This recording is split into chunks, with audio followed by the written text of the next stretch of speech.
Welcome to Sweet Life Beat Life. We hope this video helps. You start by opening the Canva doc where the new page belongs. This ensures consistent styles and fonts. Once the doc loads, click the plus page button in the page panel or use Insert New Page to add a fresh canvas. Make sure you choose a blank page or pick a template variant so your layout matches existing content. This first step creates the physical page and preserves document flow, which saves time when arranging headers, footers, and shared components. Now populate the page. Drag text boxes, images, or elements from the left panel and drop them onto the new page. You want consistent typography, so apply the doc styles or copy-paste styled text, and then use align and spacing to match margins. Once content is placed, group related elements and lock them when needed to prevent accidental moves.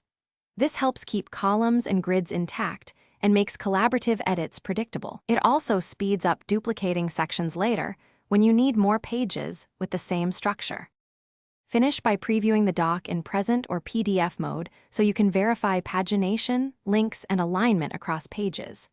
Once satisfied, duplicate pages for repeated layouts or delete extras to tidy the file.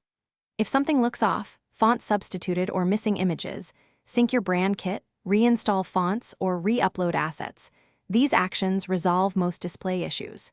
If collaboration causes conflicts, restore a previous version from file version history to recover an earlier correct state.